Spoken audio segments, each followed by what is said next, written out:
Labas vakaras. Šį vakarą įrašas apie tai, kaip spręsti konfliktus su vaikais. Labai daug tėvelių sako, jog jie stengiasi vaikus suprasti, stengiasi paguosti, stengiasi padėti surasti išeičių, dažnai kartu su jais būna, žaidžia. Ir vis tiek atrodo, kad vaikai neklauso. Sako, jog vaikai neklauso ir neina susikalbėti ir labai skirtingi interesai. Ir norėjau pasidalinti vieną tokią asmeninę patirtimį, kur man pačiai atvėrė akis. Kodėl kartais atrodo neišeina, net ir būnant labai empatiškiams, kodėl vis tiek neišeina susikalbėti su vaikais. Mes labai dažnai stengiamės konflikto atveju iš karto šokti į rezultatą. Jeigu vaikai tarpusavyje pykstasi, mes norim iš karto juos išskirti ir padėti jiems įspręsti problemą. Jeigu kažko vaikai nepasidalina, mes atinam ir sakom, va, tu su šitu pažaisk, o tu su šitu. Arba ir tu šito nori, okei, kiek turim namuose tokių žaislų? Vieną. Aš tau kažką panašaus surasiu. Mes norime užglostyti konfliktą, mes norime, kad jo neliktų, mes atinam, norim sutvarkyti situaciją ir vėl iš jos išeiti. Ir darydami tai mes pražiopsojam vieną tokį labai svarbų dalyką, kuris yra patvirtinti vaikui, kad mes išgirdome, kaip jisai tuo metu jaučiasi. Kitaip tariant, atspindėti vaikui, kad mes žinom, suprantam, jaučiam iki kaulų, ką jisai tuo metu išgyvena. Kodėl tai svarbu? Todėl, kad tol, kol vaikas nepajautė, kad jūs supratote tai, ką jis tuo metu išgyvena, jam sprendimas tuo metu yra visiškai nesvarbus, tiesą sakant. Dažniausiai vaikai nori, kad to jausmo, jog mama supranta, bet jinai dabar tikrai žino, ką aš išgyvenu, kaip man šiuo metu sunku, kaip liūdna, kaip pikta, kaip negera. Ir suvokimas viduje, kad tas kitas žmogus prieš mane, jisai žino, ką aš išgyvenu, jis tiesiog jaučia, ką aš išgyvenu, jisai, man atrodo, įgalina vaiką pačiam susirasti ir spręsti savo problemą ir pačiam surasti būdų, kaip ją išspręsti. Jam iš esmės mamos arba tėčio pagalbos nereikia daugumą atvejų. Jam reikia to žinojimo, kad jie supranta, jie žino, kaip aš dabar jaučiuosi. Taigi, kaip sėkmingai atspindėti vaiko patirtį, kaip sėkmingai užtvirtinti vaiko jausmus. Būdas, kuris man labai patinka, yra vadinamas aktyvusis klausymas. Jį labai daug aprašė Tomas Gordonas. Jeigu žinote tokį rašytoją, jis daug rašė knygų vaikams ir tėveliams, kaip bendrauti su vaikais. Ir aktyvaus klausymo esmė yra tokia. Prieš bet ką darant, mes turime užduoti savo klausimą. Kas šiuo metu turi problemą? Kieno yra ši problema šioje situacijoje, kuri šiuo metu vyksta? Ar vaiko, ar mūsų kaip tėvelių? Pavyzdžiui, vaikas nusprendė plaukus nusidažyti mėlyną spalvą. Kieno tai problema? Jeigu pulsite sakyti, kad jūsų, nes Dieve, mano vaiko mėlyni plaukai, atsakymas yra neteisingas, tai nėra jūsų problema. Nuo vaiko plaukų spalvos nepriklausys nei jūsų atlyginimo dydis, nei ar kolegos su jumis sveikinsis ryte ar ne, nei ar jūs tą dieną būsite atsikėlęs laimingas ar ne, nei ar jums pasiūlys kažkokių tai įdomių pasiūlymų darbe ar ne. Su tuo vaiko plaukų spalva visiškai nesusijusi. Tai yra vaiko sprendimas, tai yra jo galva, tai yra jo plaukai ir tai yra jo gyvenimas. Tai šiuo atveju vaikas nori plaukus nusidažyti mėlyną spalvą, tai yra vaiko problema, ne jūsų. Kita problema. Rytais ruoštis į mokyklą, vaikas nesiruošia, ilgai lieka lovoj, nesirengia, nevalgo pusryčių. Kieno tai problema? Šiuo atveju taip, tai yra jūsų problema. Ir vaiko, bet vis dėlto daugiau jūsų, nes vaikas net ir nesumotyvuotas išeiti iš namų. Tai daugiau jūsų problema, nes jūs vėluosite. Tai liečia jūs asmeniškai.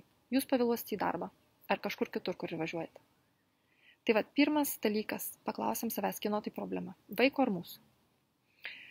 Jeigu tai yra vaiko problema, naudosime aktyvų klausymą. Jeigu tai yra jūsų problema, naudosime aš žinutės. 2 trumpi pavyzdžiai, kaip tai veikia. Jeigu tai yra vaiko problema ir vaikas ateina ir jums sako, pavyzdžiui, mama, aš negrįžau iš mokyklos ir visiškai susipykau su mano draugu ir koks tai kvailas ir daugiau iš viso nebendrausiu, jisai su kitais berniukais sudraugavo, su manim nebenori net kalbėti ir atsėdo į kitą suolą iš vis per pamoką. Viskas, daugiau gyvenime nei pas jį svečius eisiu, nei jį pas save į namus kviesiuosi. Tada jūs naudojate aktyvų klausimą, kuris yra atspindėjimas to, ką vaikas sako. Nevertinimas, nesakymas, o Dieve, kaip baisu, tu teisus, jo, jisai su nesikalba, tu irgi su nesikalbėk. Arba kaip jis galėjo tai padaryti, tu tiek kartų į namus kvietėjai, o dabar jis net su tavimi mokykloje nesikalba. Koks siaubas, koks košmaras. Tai nėra vertinimas to, ką vaikas pasakoja ir jo patirties vertinimas. Atspindėjimas tai yra tikslus, toks klinikinis aprašymas, tik kitais žodžiais, tai ką vaikas sako. Šiuo atveju jūs galite vaikui atsakyti, jeigu aš gerai supratau, tas tavo draugas Tomas, kuris taip dažnai pas mus svečiuose lankydavosi, iš nesu mokykloje net visai nesikalbėjo. Ir net į kitą suolą persėdo. Taip? Ir jūs permetat vėl kamuolį pas vaiką. Ir vaikas sako, jo, prisimeni, dar praeitą savaitę buvo atėjęs, o šiandien įsivaizduok, visai kitą suolą persėdo.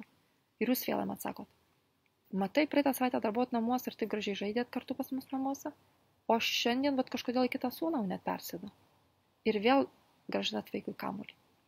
Ir tada vėl jums vaikas kažką tai gali pasakyti. Esmė viso to yra, jūs liekat neutralus, jūs nesikišat, jūs nevertinat, jūs sakot, kad draugas blogas, ar jūs sakot, kad jūsų vaikas blogas, ar geras, ar geresnis. Jūs neutraliai atspindit situaciją, tol, kol vaikas įsikalba.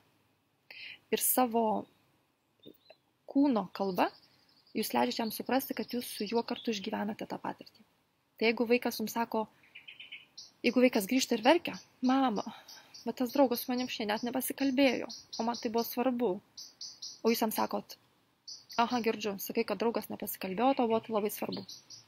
Tai nesuveiks, nes jūs liekate neutralus, jūs žinutę perfrazuojate, bet visų su kūno kalba sako, kad jums kaip ir visai nesvarbu. Jūs taip kaip robotas automatiškai atsakot, bet tame nėra emocijos.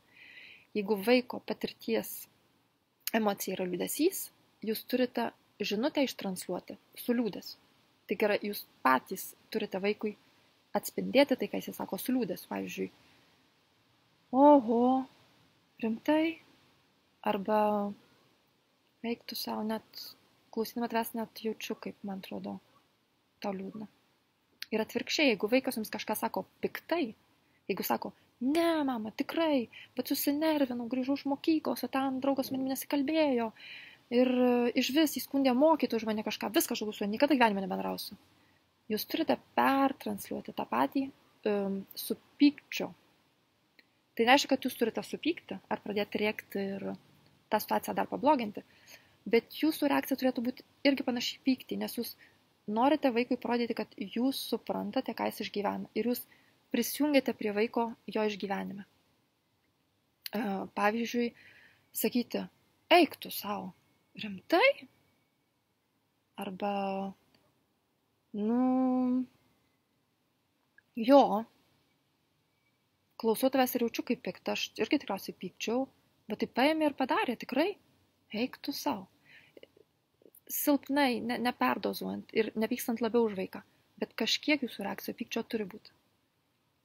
Nes esmė aktyvaus klausimo yra pajusti vaiko nuotaiką, pajusti jo patirtį ir ją įeiti į tą patirtį. Kad leistumėt vaikui išsikalbėti iš vienos pusės ir iš kitos pusės, kad tam parodytumėt, kad jūs su juo toj patirtyje. Ir dažniausiai to užtenka.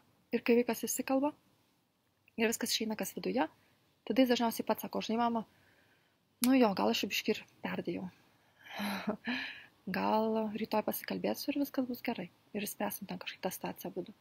Jam visiškai nereikia jūsų pagalbos. Nereikia, kad sakytumėt, aš paskambinsiu jo mamai, pakviečiam į namus, parodom kažkokį naują žaislą, gal jis vėl kažkaip tai tavim susidomės. Jam visiškai nereikia, kad jūs spręstumėte problemą. Jisai pats sugalvos, kaip ją išspręsti. O jūs jam tik padėsite prie to prieiti. Antras variantas. Jeigu problema yra jūsų, vaikas rytais nesirengia, vėluoja ir jūs vėluojate į darbą, tada reikia naudoti žinutės aš žinutės. Ką tai reiškia žinutė? Tai reiškia, kad jūs nesakote, tu nesirengi, tu vėluoji, tu kažko nedarai. Tai yra kaltinimas, tai yra priekaištavimas ir tai dažniausiai niekur neveda.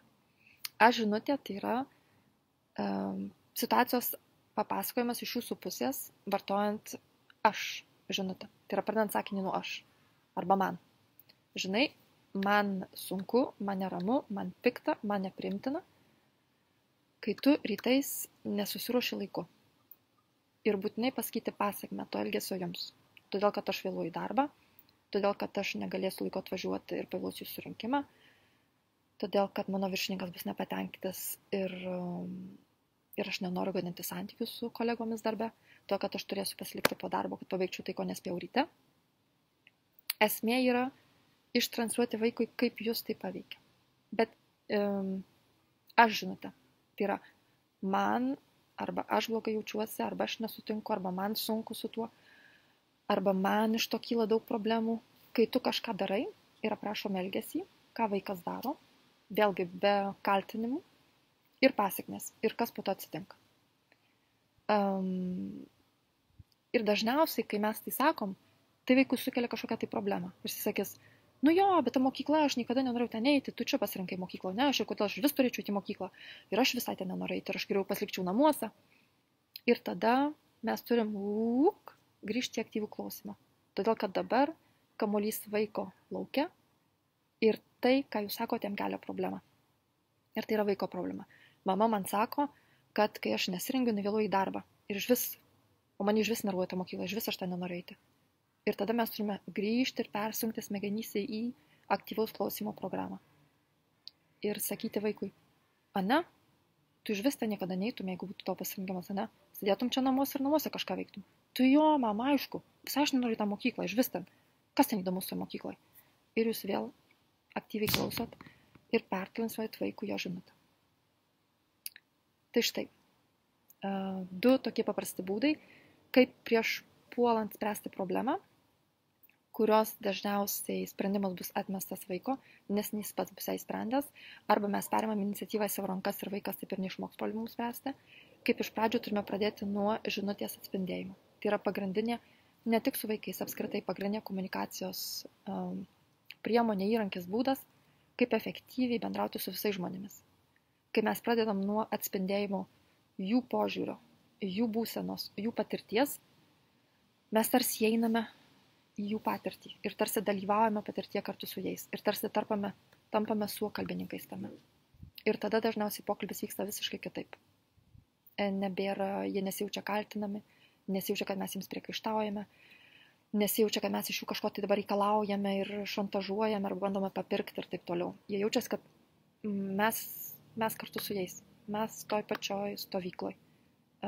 Ir mes kartu kažkaip bendrai tą problemą įspręsim taip, kad visiems būtų gerai. Ačiū Jums, kad žiūrite, kad klausote ir likite sveiki. Iki.